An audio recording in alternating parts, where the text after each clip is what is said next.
அழகு எவ்வப்போது குன்றும், எந்தெந்த நிலையில் எவ்வவர்க்கு குன்றும் என்று 16வது செய்யுள் விவேக சிந்தாமணி விளக்கம். ஆசான் செந்தமிழ்ச்செழியன்.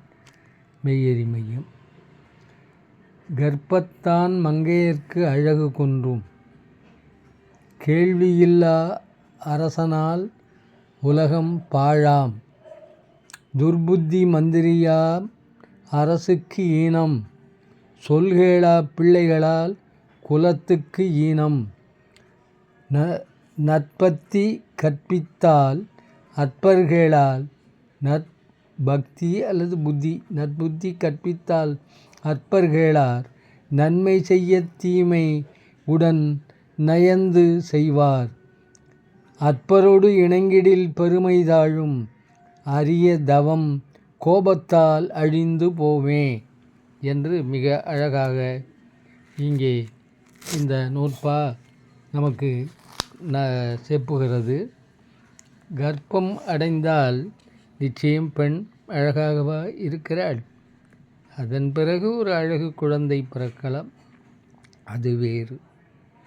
கேள்வி அறிவே இல்லாத ஒரு அமைச்சன் இருந்தால் அல்லது அமைச்சரவை இருந்தால் உருப்படுமா? அதான் பார்த்துட்டு இருக்கமே. துர்புத்தி மந்திரியால் அரசுக்கு ஈனம்.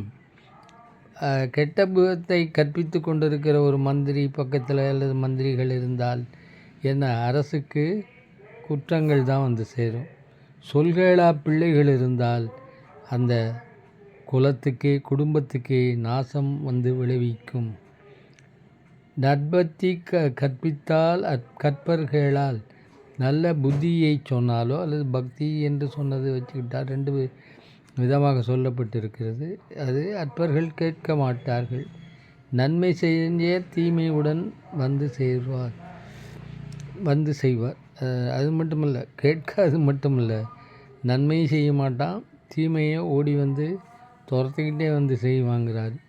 அற்பரோடு, ஆகவே அற்பரோடு நாம் இணங்கினால் அது என்ன ஆகும் என்றால் நம்முடைய பெருமையும் குறைஞ்சு போகும் என்று சொல்லி, அடுத்து அரிய தவத்து எப்படியா கலைஞ்சு போகும்னா, கோபம் வந்தால் கலைந்து விடும் என்று சொல்லப்பட்டிருக்கிறது. எத்தனையோ முனிவர்கள், விஸ்வாமித்திர முனிவர்லேருந்து இன்னும் பல முனிவர்கள் பார்த்தா கோபத்தாலே தவத்தை இழந்தார்கள் என்று கதையாக இருந்தாலும் புராணமாக இருந்தாலும் கோபம் தவத்தை அழிக்கும் என்று அறியலாம்.